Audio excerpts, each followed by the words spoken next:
ईश्वर दुश्मन को भी ऐसे दिन ना देखा है। अरे रागिनी बहनी आप, मैं ना आपसे एक बात पूछना चाहता था। अब देखिए ना, आत्या बाई ने सारे अधिकार स्वरा बहनी को दे दिए और अब तो वो आपको उनके सामने हाथ पसारने के लिए मजबूर कर रही है। जो है वही बता रहा हूं मैं। मुझे एक बात समझ में नहीं आती कि वो क्यों आपको इतना छोटा महसूस करा रही है। आखिर क्यों? ऐसे गुस्से से देखने से कुछ नहीं होगा रागिनी जी। जी मैं तो सिर्फ इतना ही कहना चाहता था कि कुछ कीजिए। गोकुल, ये मैं भी जानती हूँ कि कुछ करना होगा, लेकिन कब और कैसे, बस ये समझ नहीं पा रही। क्या करूं, कैसे करूं, कब करना चाहिए, कैसे करना चाहिए। अपने पतिदेव को राजनीति में लाइए। राजनीति मेला नहीं होता है गोकुल। राजनीति में आने के लिए हुनर की जरूरत होती है और एक मौके के भी। हुनर का क्या है जी, है? वो तो हम पैदा कर लेंगे। और जहां तक मौके की बात है, वो आ गया है। मतलब बहुत सिंपल है जी। यही सही वक्त है अपनी सत्ता बचाने का। कैसे वो बताता हूं। हाँ, आप तो जानते ही है कि अन्ना साहब युवा मंच की मीटिंग को लेकर बैठे हैं। आप ये भी जानती है कि युवा मंच के नए अध्यक्ष की चुनाव की जिम्मेदारी अन्ना साहब पर है। मैं तो इतना ही कहूंगा कि इसके पहले कि अन्ना साहब उस पद पर आदित्य दादा का नाम लिख दे, आप समझदार है। इनफैक्ट आपका यही एक गुण मुझे बहुत पसंद है। इतना लेट हो रहा है भाई, इतने सारे काम है ना। अरे मारुति दादा कहाँ चले जाते हो यार?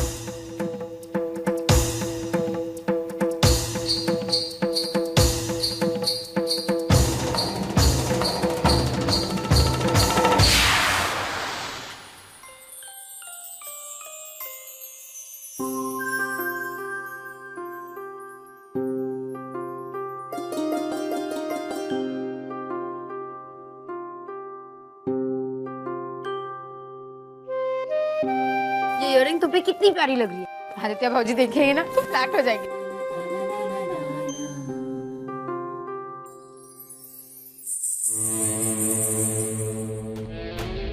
स्वरा जी बहनी, तुमसे कुछ काम था। हाँ कहिए ना। वो चाबियां चाहिए थी। कौन सी चाबियां बहनी? ऐसी कितनी चाबियां दी है आई साहब ने तुम्हें? मेरे ख्याल से सिर्फ तिजोरी की चाबियां दी है ना? अच्छा वो चाबियां, मैं तो भूल ही गई थी। अभी 1 मिनट में देती हूँ। एक बार मैं ये पल्लू सेट कर लूं, उसके बाद चली जाना। आकृति ये प्लीज सेट करो ना।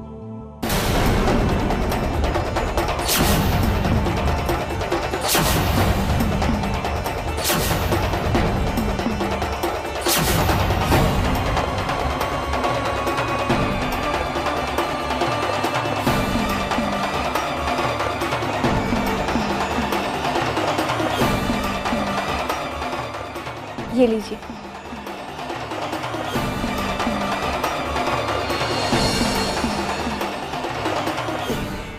थैंक्स स्वरा।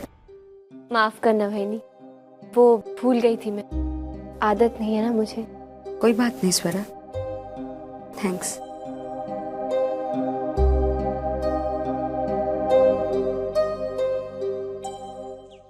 आई साहब, ये पैसे आपने मंगाए थे ना? अरे हाँ, तो मुझे क्यों दे रही है बेटा?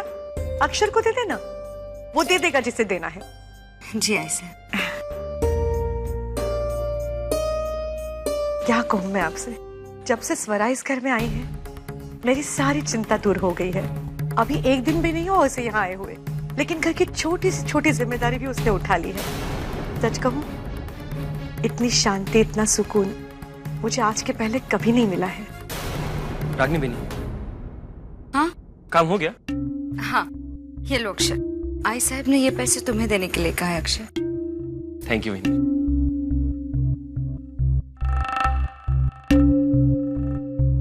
अरे रैनी, आप कहाँ जा रहे हैं? चाबी देने? लाइए, मुझे दीजिए, मैं ऊपर ही जा रही हूँ, मैं दे दूंगी। आकृति,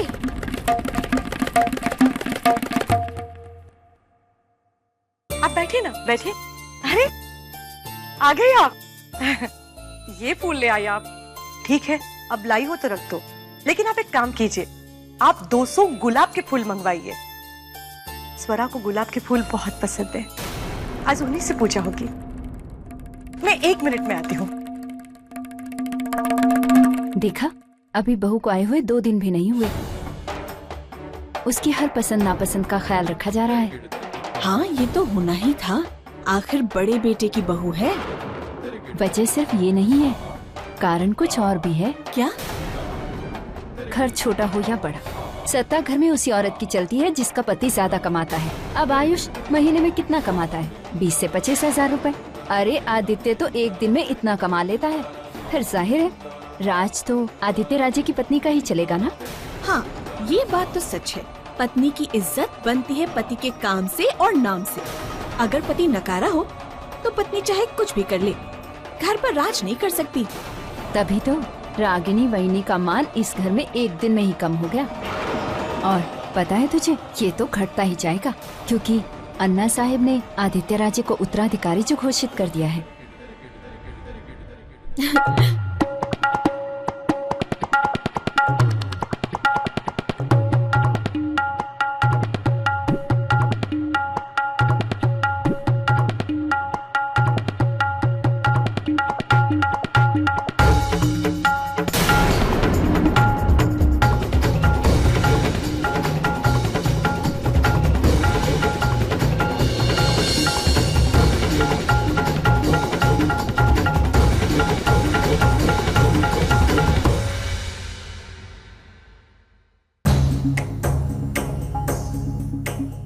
आदमी की छोटी सोच ही उसकी जिंदगी की सबसे बड़ी समस्या है। वहां वो आदित्य राजे देशमुख हर रोज आसमान छूने के सपने देखता है। वो यहाँ ये मेरे पति परमेश्वर जमीन को ही आसमान सोच के खुश है। रागिनी, कुछ करना होगा, कुछ करना होगा। तुम इन हालातों को मुझे बदलना होगा। जब तक मेरे पतिराज ये फालतू का काम छोड़कर कुछ अलग और हटकर नहीं कर लेते, तब तक मुझे यहाँ तो क्या, कहीं पर भी इज्जत नहीं मिलेगी।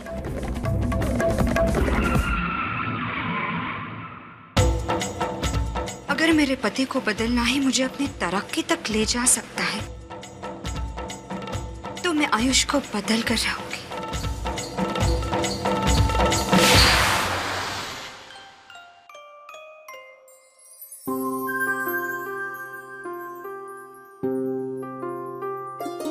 स्वरा बेटी, तुम ये सब क्या कर रही हो?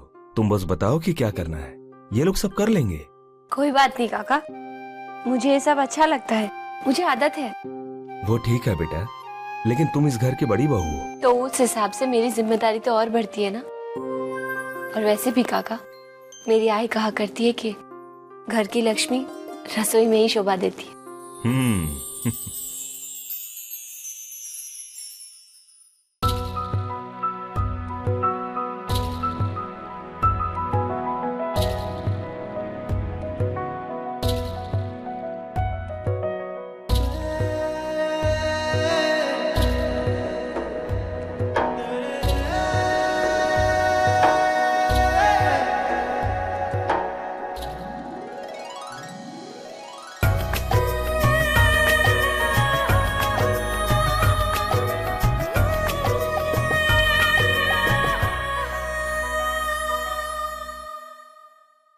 वैनी, मैंने बैंगन काट दिए हैं।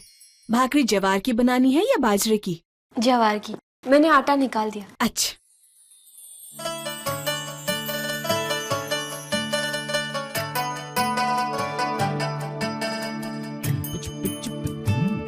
वैनी, ये बेसन हो गया है, इसमें और कुछ डालना है? हाँ, 1 मिनट रुको।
अरे रागिनी वेनी, आप आइए आइए।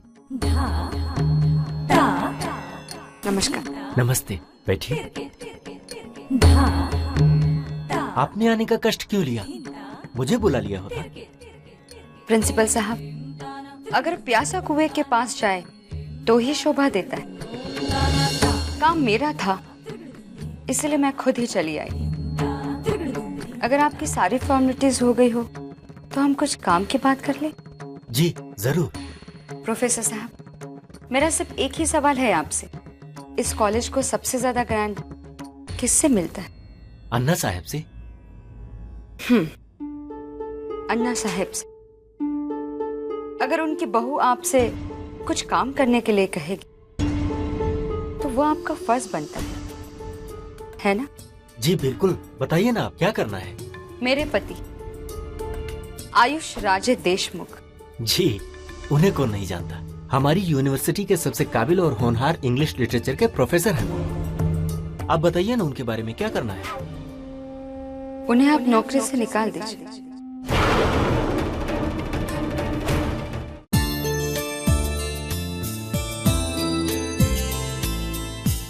तुलसी पत्र लाई है। हाँ, रखिए वहाँ पर। तांबन लीजिए। ओके। और पली पंचपात्र भी मंगा लीजिए। हाँ, एक मिनट दीप्ति, हाँ जरा जाकर पंचपात्र लेकर आ। पंचपात्र लेकर आ। जी। दीप्ति, पंचपात्र जानती है क्या होता है? तो पूछ नहीं सकती? वो मुझे लगा आप डांटेगी इसलिए। और कुछ गलत लगी तो और ज्यादा डांटती। देख, पूजा घर में जहाँ, वहाँ पर एक तांबे का प्याला होगा, उसे बोलते हैं पंचपात्र। ठीक, समझ में आया? जा।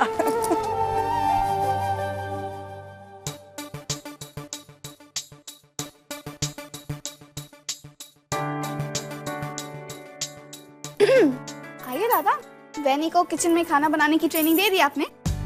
अरे एटलीस्ट किचन में तो उनको अकेला छोड़ा करो। आकृति शुरू हो गई वापस, चिढ़ाती रहती है उसे। बेटा जरा जाओ, भोसले साहब का फोन आया था, जरा एक देखना क्या कहना चाहते हैं।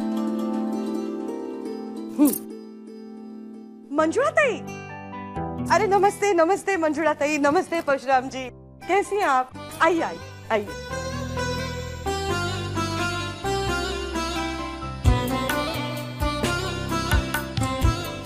वैनी, महाप्रसाद का शीरा बनाना है। हाँ, तुम उसमें 100 ग्राम सारी चीजें डाल देना। हाँ, 100 ग्राम सूजी, 100 ग्राम शक्कर, 100 ग्राम घी, और हाँ, केला डालना मत भूलना। अच्छा वैनी, वो तुलसी पत्र कहाँ रखे? वो तो मैंने कल ही चुनकर रख दिए पूजा घर में, वहीं पे होगी। और वैनी, पंडितों को जो दान करना है? हाँ, वो गोदान के पैसे के साथ तो मैंने एक एक शॉल और एक एक नारियल भी रखवाया है, वो भी सब पूजा घर में रखा है। स्वरा, देखो बेटा, तुम्हारे आई बाबा आए हैं।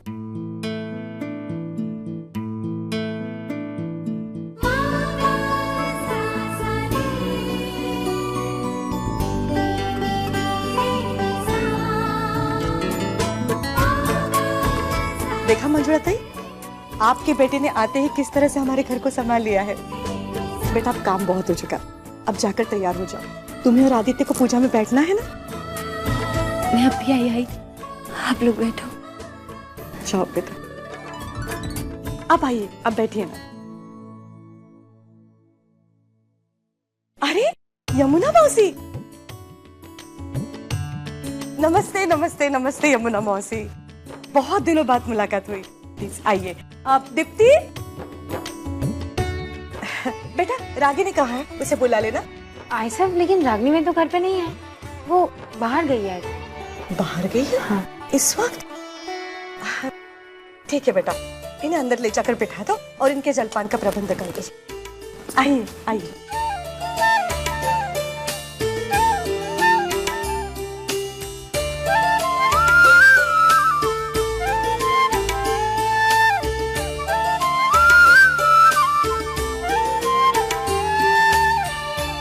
अरे भाई, ये लोग कौन है? इससे पहले कभी ये चेहरे नजर नहीं आए आपके घर में? तो एक्चुअली ये आदित्य भाजी के सास और ससुर हैं। ये बाप रे बाप, सोने के कंगन में पीतल का जोड़ कहां से आ गया?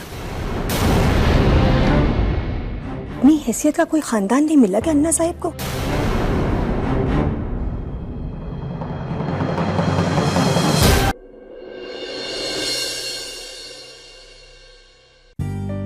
अरे बहनी, आप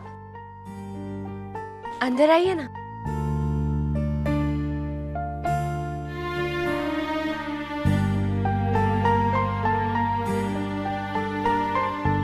स्वरा, आई साहब ने भेजा तुम्हें तैयार करने के लिए।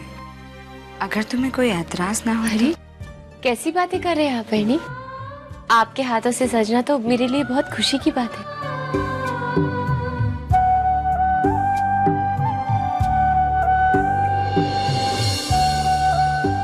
मैं बचपन से ही सोचा करती थी कि काश मेरी एक बड़ी बहन होती तो कितना अच्छा होता। आज आपके रूप में मुझे मेरी बड़ी बहन मिल गई है। मैं कभी नहीं चाहती थी स्वरा कि इस घर में मेरी जगह लेने वाला कोई आए, लेकिन तुम तो आ गई हो स्वरा। मैं आपको वो हर मान सम्मान दूंगी जिसकी आप हकदार हैं। मेरे अधिकारों को जतन कैसे करना चाहिए ये मैं बहुत अच्छी तरीके से जानती हूँ स्वरा। तुम वो मुझसे कभी नहीं छीन सकती। ऐसा लग रहा है जैसे एक एक गहना नहीं बल्कि एक एक संस्कार दे रही है आप मुझे।